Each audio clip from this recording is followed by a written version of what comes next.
repeats in history are stark, but it's gonna happen like a flash mob. But it's gonna happen so unbelievably quick, and it's gonna catch everybody off guard.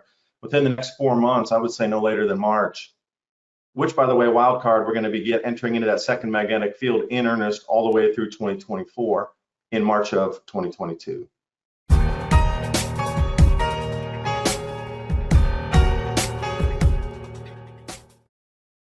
Welcome, everyone. This is David Morgan of themorganreport.com, and today I have David DuByne from Adapt 2030. David, it's been a while since we got to communicate one-on-one for the public's benefit. And I remember, I think in the first interview that we did or discussion, it's a conversation between us. We're talking about food before it really was that well known that we're having all of these crises. And I talked about a lot of the work that you've done on your website, Adapt 2030, with, locusts, weather problems, the coming ice age, inability to get materials like, oil supplies, really. I mean, a lot of the fertilizer are oil-based. So all kinds of different synergistic things that touch each other that are required to get that food production at a level that it has been sustained. And so now it's degrading, it's supply chains, it's all these things. But the one big takeaway, which pretty much stunned me, was when we went over that, we talked about what has happened in the past, and of course the history rhymes, it doesn't repeat exactly, was the amount of cost for food, and I think it was somewhere around 400%. So, if you're looking at someone not in the Western world where we're paying maybe 5% of our income to buy food, if it goes quadruple, that's 20-25%. But someone in Indonesia or the Asian countries or less developed economies, I mean, you're talking what the Bible says. It's a day's wages for some barley kind of thing. Can we go over that again, because it really stunned me, and I don't think people really heard it the first time. I will, and I thank you for bringing me on again. A few things happening through the news in the last couple of weeks are setting up 2022 in the very beginning quarter of January, February, March to be something that's going to be society rifting and shaking to the point where it really is going to start to test and tear the threads of our current civilization that we understand. So if we go back a couple of weeks, CF Industries CEO came out and said, this is it. Ammonia prices have risen 13x. Natural gas is not where it should be in terms of volumes in certain areas where they do produce fertilizer, the EU specifically. Pipelines here in America shutting down, and just a lot of logistics of getting that base, whatever it is, into a factory to produce these what we consider industrial fertilizers, NPK fertilizers that are used on large agribusiness, 10,000 acre farms. The amount of fertilizer is not going to be there next year for the world. So he was saying get ready for yield reductions per acre on how many bushels or tons are coming out due to the lack of available fertilizers. They're looking somewhere around 10 to 12% reduction in global availability next year. And you have to wonder how that 10 or 12% reduction in fields will then push down on the bushels coming out of whether it's soybeans, corn, whatever it is. Now, so that's one factor in itself. And looking back through history, the average of these price spikes, they seem to have occurred about every 5 years during these grand solar minimums, is a 4x. Now, there was an extreme example in Amsterdam, Rotterdam, where else was it? Brussels, and areas in that specific region of what is now Austria, Germany, going over into the Netherlands. Around 1640, 1650, it spiked 7x. But otherwise, when you look through just a trend of a regular grand solar minimum, about 4x is where you go. And you have to think about, with energy prices rising and food prices rising, and you get to everything's exponentially increasing, at what point does the average person not have the ability to pay for that?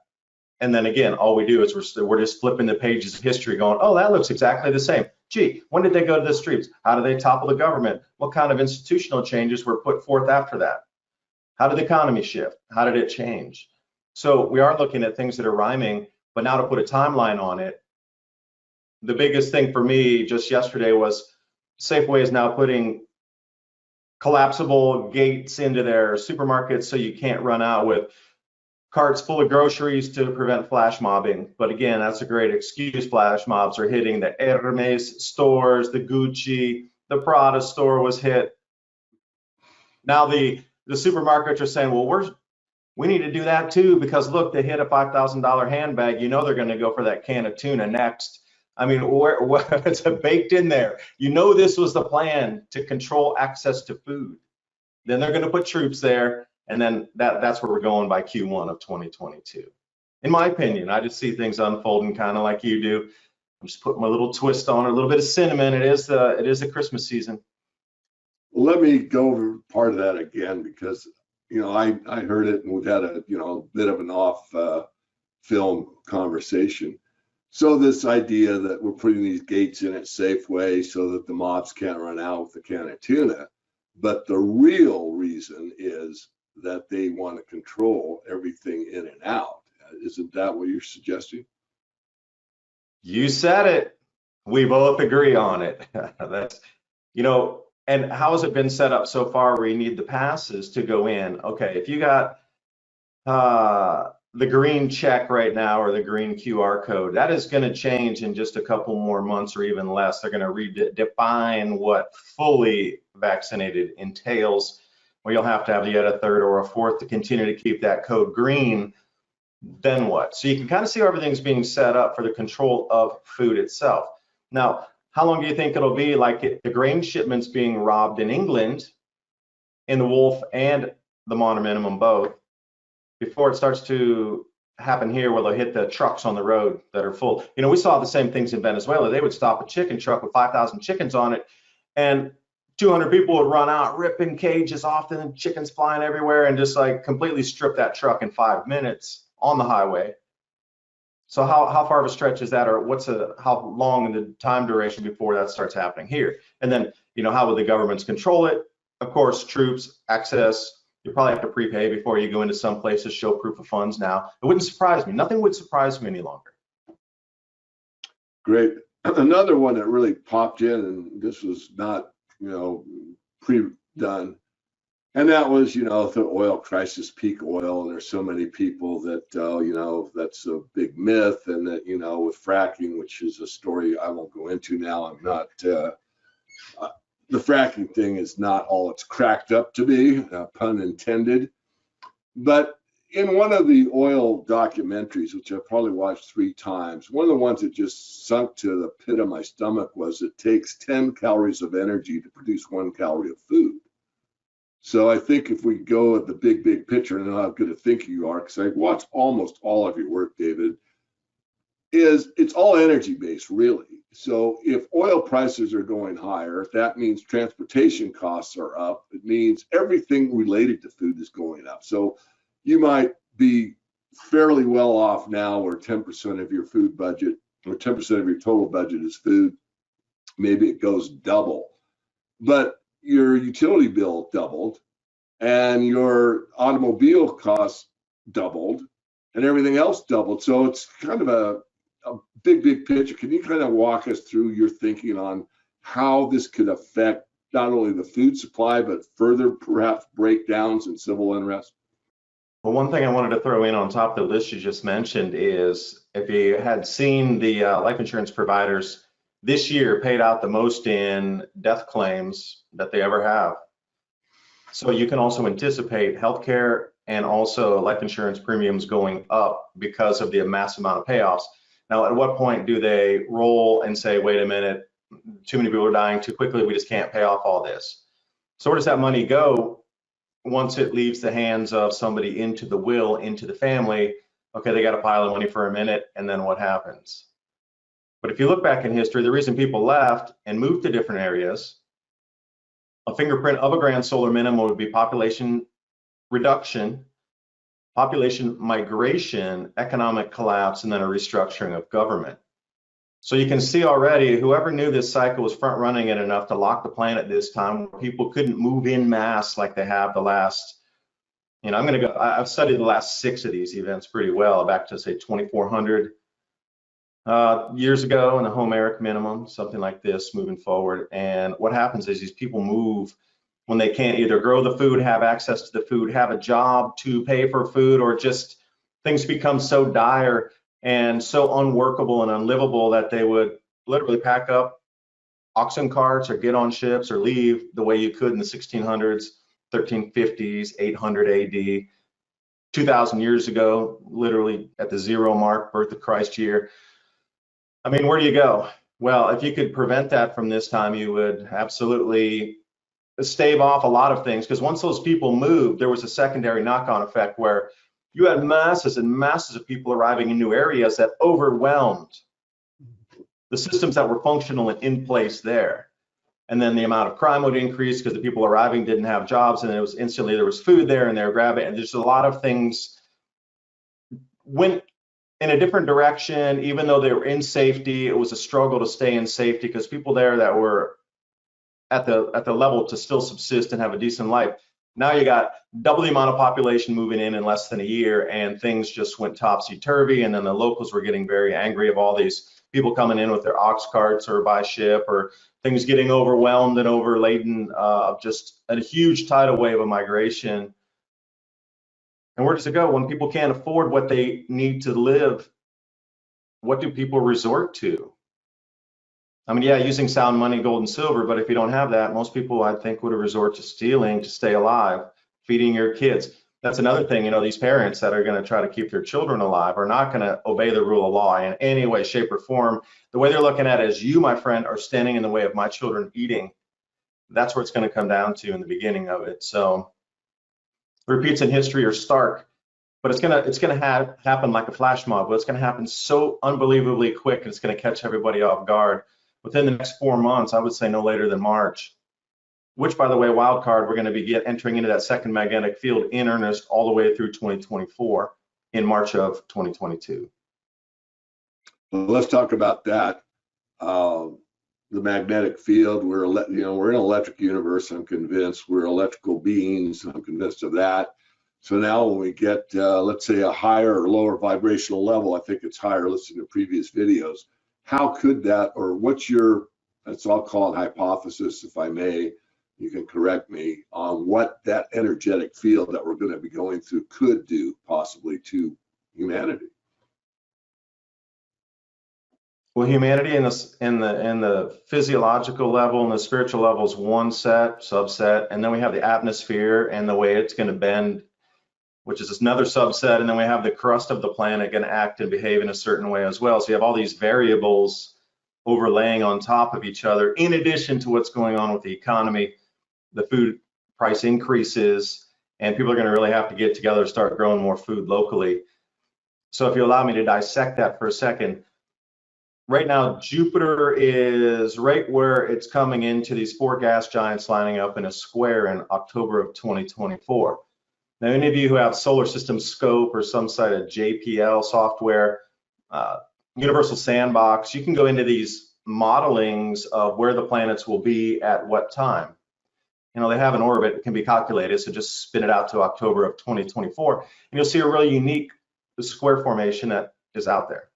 Well, Earth will be in the center of that, coming as sort of a parallel with the sun, and a second magnetic field out there with the Earth in the center, and a toroid looping magnetic field. Energies are increasing because we, have stepped into Aquarius, and the astrology just literally mapped the frequency of the field we're moving through, and then astronomy explains where the planets sit as they transverse around through these different energetic fields. Different way to think about it, you can name it, I don't know, a scientific name, or you could give it a name like Aquarius or Taurus or Leo. Just different frequencies of energy and how fast something's going to vibrate, including the human residence, the Earth, the solar system, and it's all mapped out. It's been mapped out. That's why you have 12 zodiacs and like the precession of the equinoxes and all these things. They know exactly where the energies are flowing within that region of space that we're transiting with that different energetic frequency. So this one's a faster frequency. So everything's going to be moving faster, including our Earth crust is going to start rifting a little bit. We're going to see splits. And this is a wild card that I'm calling right here. Right around March of 2022, there's going to be more strangeness of disrupted infrastructure, rail lines splitting, bridges just coming undone from their banks, locks not being functional because they split or uplifted, fiber optic cables rifting, and just a whole bunch of things like pipeline breaks just from the earth rifting. There'll be more of that in the first 2 to 3 weeks of March than there would be in the last 10 years. And it's an anomaly to take a look at that just verifies this second magnetic fields in play. And then how does the human deal with it? Because our magnetosphere is weakening, the sun's heading into a grand solar minimum, our magnetic poles are in incredible amounts of what they call polar wander, they're jumping all over the place. Magnetic field stabilization is not there. Increasing cosmic rays, and then our brains, the way with the two hemispheres being magnetic also, with all that electromagnetism shifting downward, energy frequency upward, how's the human brain going to play into perception of all this?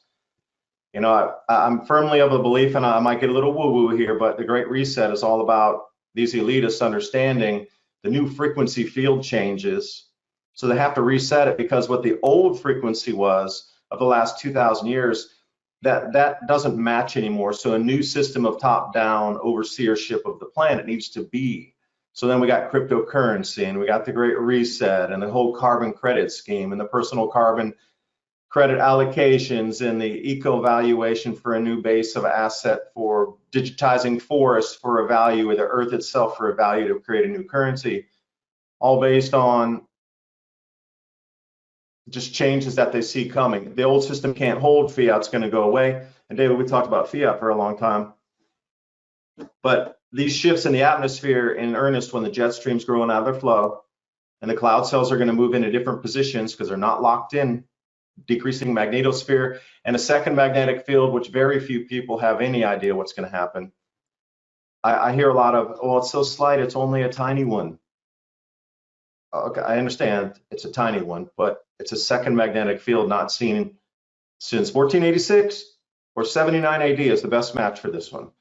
So we got to go back 2,000 years in history to find the same planets where they sit in that square and where the Earth will reside in the middle of it. The last time it was at this intensity, 1 degree of arc difference, was 79 AD. I mean, something vast is about to occur here. And when you start to take a look at it, it's going to be a holistic spiritual side to change. It's going to be you and your mind being willing to change, and acceptance of change, and change being the state of waking being that you are, not stability, but change will be the new waking state. And if you see plasma dancing across the skies and electrified skies, that's going to throw things off. People are just not going to react the same. And the now, I'm calling 2023 the year of now, because at that point, there'll be no more future. Everything will be at this point of just staying alive, moving through changes, etc. in the now in 2023, because investing in the future for, you know, your retirement 401k, that will have zero, that won't even be on the radar any longer, 2023. But the impetus and the first push into it to really see where these changes are going to take us, all eyes on March 2022, and a whole bunch of people are talking about stock market collapse at that point too. So, you know, I maybe threw out too much information there to kind of come back at, but that's the way I'm seeing it. Well, a lot to unpack, and I don't want to, you know, it happens to me. I know, get out 2 suitcases and lay it out. Well, they give me, you know, 4 questions, and I can't, by the time I got the third one answered, I can't remember the fourth one. But the first would be, how are you, I won't say so sure, but how have you dialed in on that date? You seem pretty confident of that March 2022. How can you be, you know, that sure of the date? The magnetic fields. Once we're in that, we're going to be in it. Now it's going to be intensifying day upon day after that point. If you look at what happened the last time the Earth was coming around in the March-April date, swinging around and not even fully locked in the magnetic field, there was an enormous amount of volcanic eruptions and earthquakes at that same time last year. And you could see it, it was sort of what that crossover point. 2019 again was a big year, coming in around March and April. It seems that that's the point that our Earth really starts to hit and vibrate in that new field. But this year is going to be quite different, where we are truly encompassed in the entire field until we come to the very center of it. Now we're sort of on the periphery, out on the right, if you will, slowly marching in right to be directly in the center with all the gas giants in there. You know, you got to realize these gas giants are unignited stars. Jupiter is, in my consideration, a brown dwarf along with so many others. It's an unignited star. And if you go back in the past, they talk about Saturn glowing in the skies, much larger than we see today, which means it is possible for electromagnetic activity to increase and excite atmospheres or turn on something into a higher glow mode inside there. But you see how large these planets outside in our solar system, there's a lot of magnetic pull. There's a lot of electromagnetism flowing through that square out there. They're going to start interlooping on themselves. And if you count from the outer planets in, and you're going Jupiter, Mars, and then Earth. So that field is going to be terminated at Jupiter, and then you have Mars and then Earth. So we're just 2 planets away from that second magnetic field. But if you look at the sun, we're the 3rd planet away. So as toroid looping fields are coming across our planet here, we're two planets away from the second field, 3 planets away from the main field.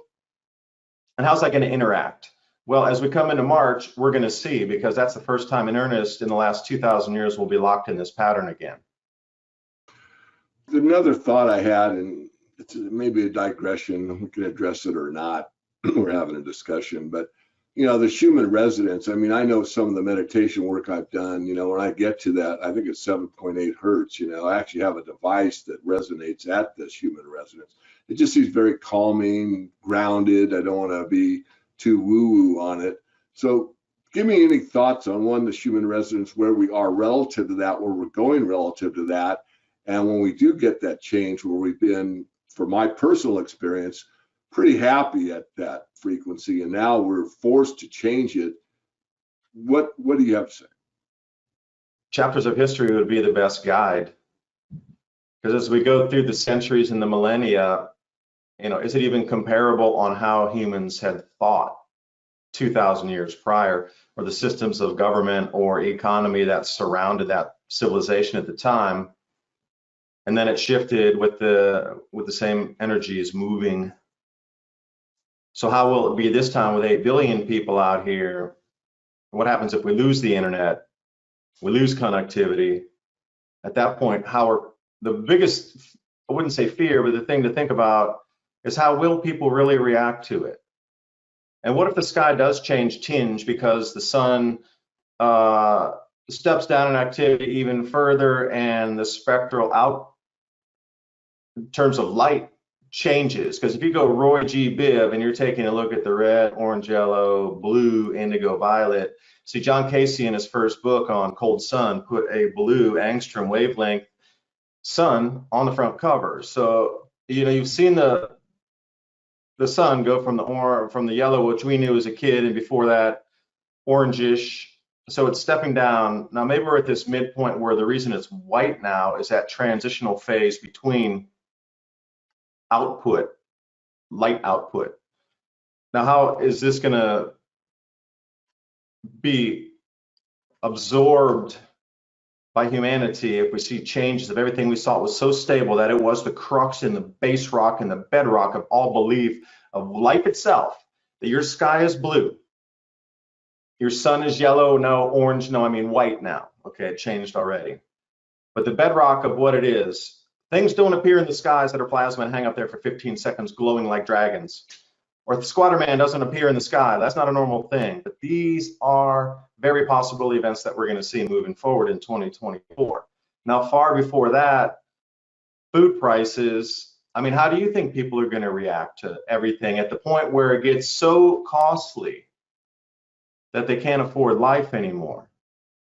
And then in addition, you're getting all these, I wouldn't say psychic changes, but it would be perceptions. I just think the illusion is going to dissolve in front of a lot of people, where it's going to be laid bare, where a lot of people can see truly the systems of manipulation and control upon them and the world itself. And it'll be almost as if you open a curtain and you're looking at out a window on a bright sunny day. It'll be that clear and that stark of a difference. And then how will people react to that? So it's the whole wild card is the human element here on how they are going to perceive and react to changes from politics to economy to availability to starvation, famine, population migration, and then all these things in terms of Earth changes and actual physical planetary changes.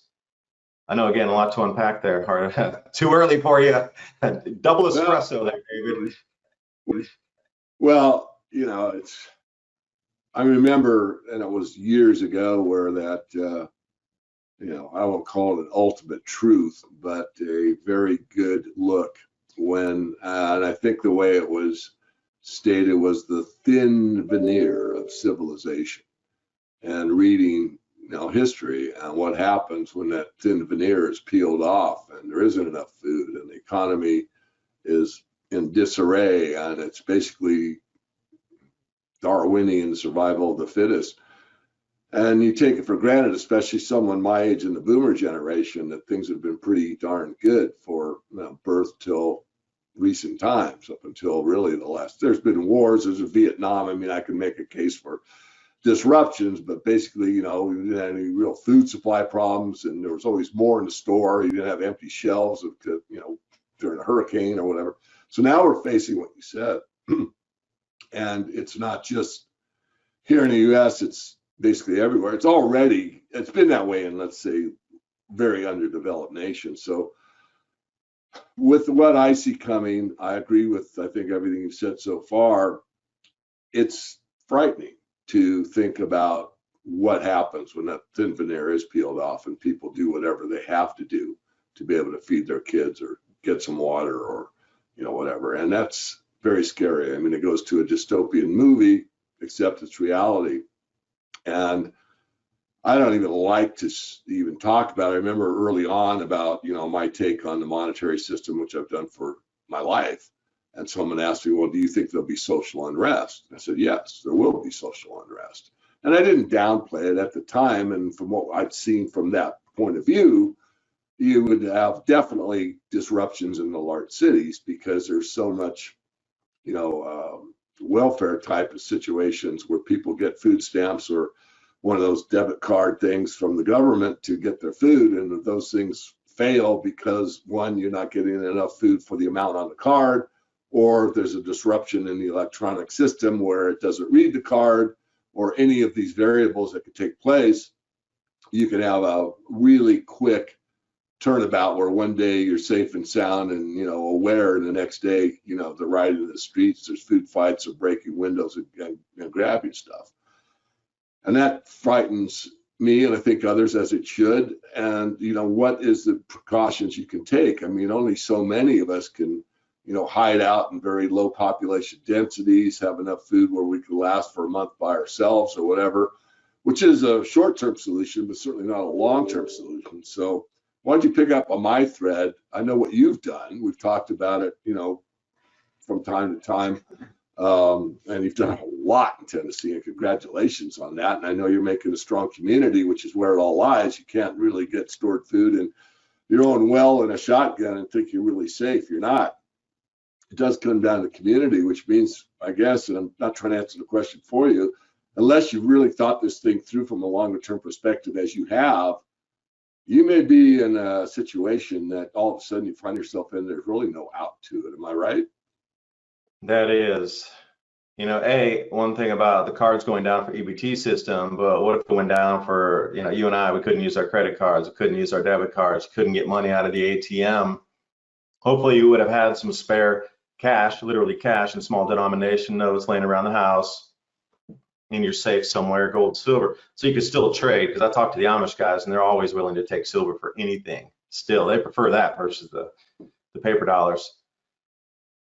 But I think if what you're talking about and describing, where you start to see flash mobs cracking open windows and breaking into supermarkets and it all goes down, we would have a probably good 2-week lead out here before those masses would make it out to the more rural countryside. But I think it was, you said, you know, they only have one tank of gas, so they're only going to come out so far because they realize they need to go home. So that's viable for 1 or 2 runs for them. But then, you know, again, it's all about growing more food after you eat the food by having seeds in a community to work together to replenish the stocks. Because marauders are in the worst position. They've used violence and coercion to go get their supplies. They burned a half a tank of gas to get out. They burned a half a tank to get back. And then their supplies are going to run out again because they have no way to replenish the stocks except stealing again.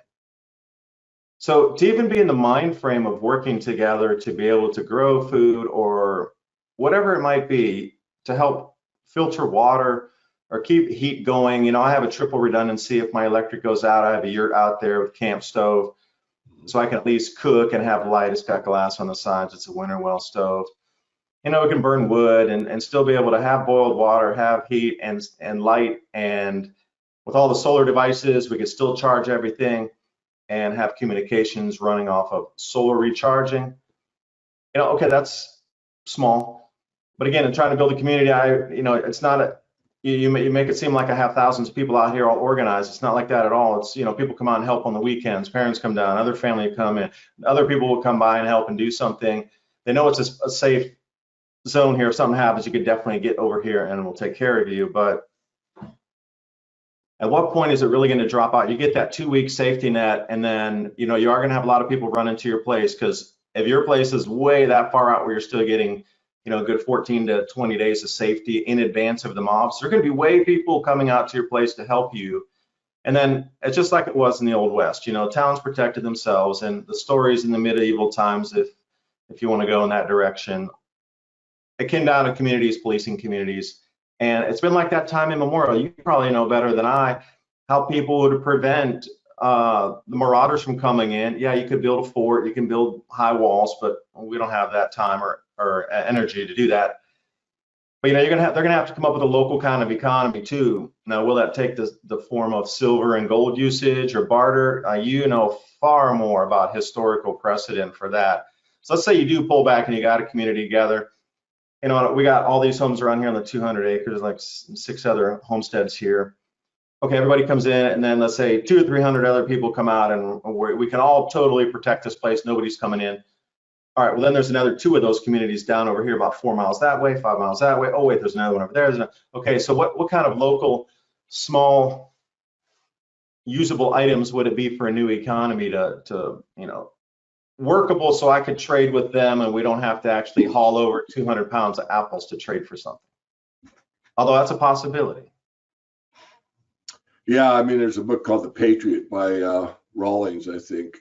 And it kind of goes through that whole scenario as things kind of settle down, and there are communities that have survived, and some, I guess you could say, thrive, and they would have like I'll call it a giant flea market, and kind of have security on the way in, and things got calm, and I think it's a well thought out book. But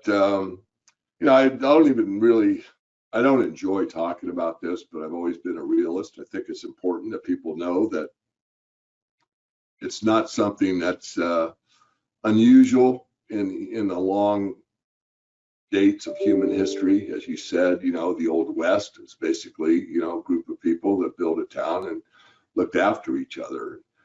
I think it is going to come to that in some areas. I think to me, a very low lifestyle is a very high population density. I mean, even though I'm a football fan, I've been to many live games. You go into a stadium of 80,000 people, it doesn't matter how rich or poor you are, you're just a little sardine moving with the crowd. I mean, you can't really set your own pace. The crowd sets the pace. You move exactly whatever, RPM the crowd's moving. So back on point, let's be, I won't say positive. Outside of what I've done personally, you've done personally, what would be like, let's say, 3 things that we tell the audience they can do? Take a deep breath. There is randomness, people that are in situations in the middle of the city that think from our conversation that maybe they don't have much of a chance if things really break down. I'll say if things really break down, they'll do fine. So there's this randomness that we cannot calculate ahead of time. There's too many variables in the human experience to say that, everything goes a certain direction at a certain time. Having said that, what would be the top 3 things that you would suggest people do? Learn some wild foraging. Understand that your mind and our minds in the world globally, the populace, our minds are so powerful that it could shift in seconds if people were thinking of the same thing. And this layer of reality that we exist in now could be bent or moved. And it's been talking about time immemorial. When large groups of people come together and focus on a single thought, reality bends. Now, if you could take it to 8 billion people thinking the same thing, reality would bend. Oh wait, they've already done that in the media to get us to bend for the elitists to move our world. What do you think the media is for? Is to get you to bend your mind the direction they want it to go to create the reality in front of you. So why would it not be the inverse of that, knowing that that power exists in everybody? Will probably increase during these times with the sixth sense and different types of senses. And I hate to limit it to the sixth, because there's going to be so many things that are coming of abilities that we won't understand. We'll have to make new lexicon or new words for it based on the electromagnetic changes on the sun stepping down, a second magnetic field in earnest starting, and we haven't really experienced this. And what is history anyway? I mean, 2,000 years ago, I mean, the history is very murky back then. What are the accounts of supernatural powers coming through, or people being able to manifest a new world at that time by thought? So keep that in mind, that it's not all doom and gloom, that you still have your hope, your mind, your thoughts, your feelings to be able to bend and move your own reality too through this time. And it's going to be a mind game. You either stay positive that you think you can get through it and find your community and learn how to wild forage, and maybe take some of those wild forage edibles and learn what medicines you can create from them. But it's going to be about finding the community, maybe reaching out. Maybe I was too standoffish to, put my hand out away from people. It's hard to know who to trust, to bring into a community. But now that I think that time has passed, I think just like oil and water, things are just floating into different layers. And if somebody's coming out to your property, they're the ones that you probably want out there, because, I don't know, just manifest destiny right now, the way it's working. It seems that a lot of equal vibratory persons are coming together, and it's just like magnets pulling each other together.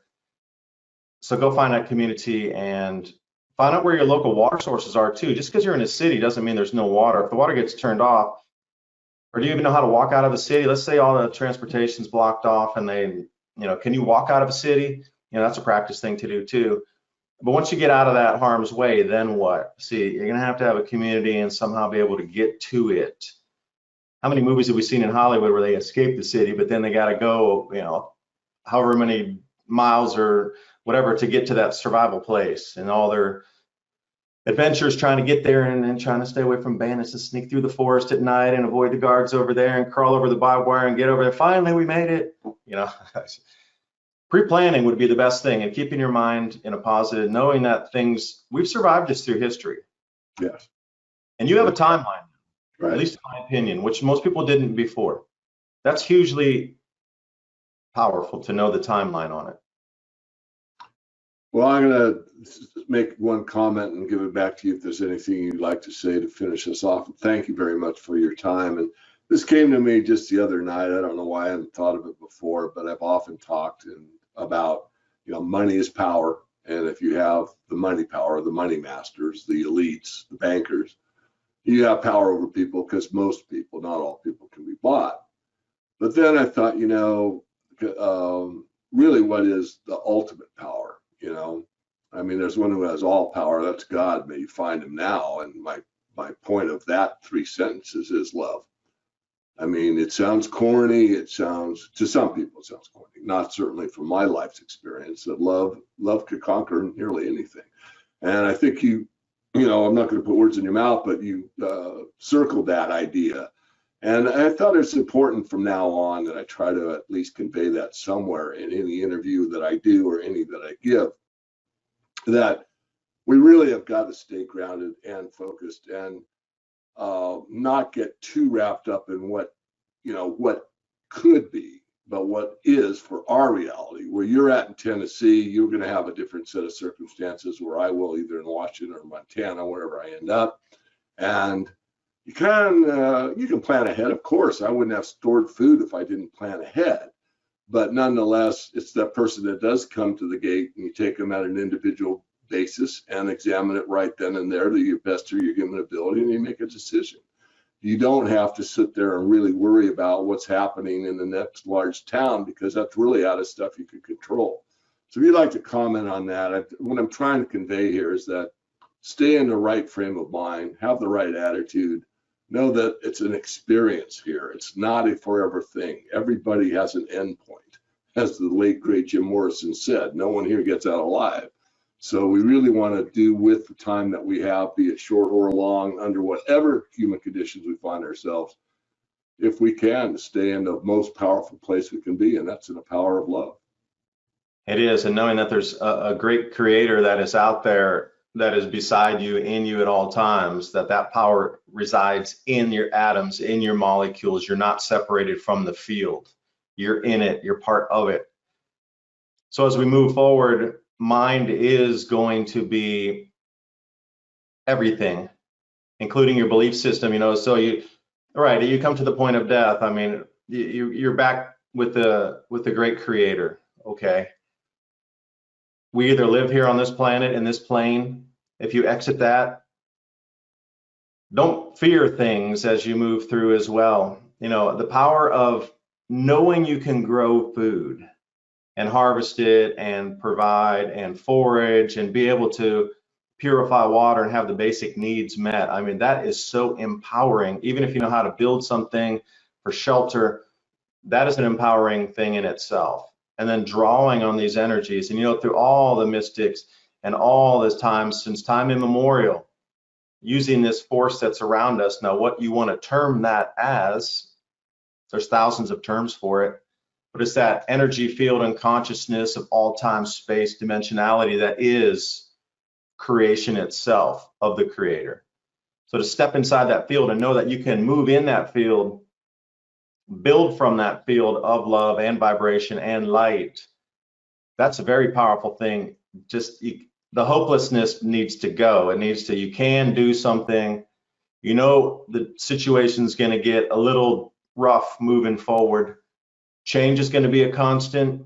And as long as you know the changes or can at least anticipate a few of them, you can stay ahead. It's just, I feel a little empathy and sorrow for people who just won't know what's coming. And every time they move, it'll be because they're acting on what had happened, not seeing in advance maybe what could happen and getting ready. So when it does come, you're already ready to move. Where they'll just be stuck and go, what just happened? Oh, whoosh, and get pulled by the shirt. You got to go this way. Whoa, whoa, whoa. That shouldn't be like that for anybody. I think it'll be a shift in consciousness where everybody would know this is happening at the same time. It'll put our world into so much action.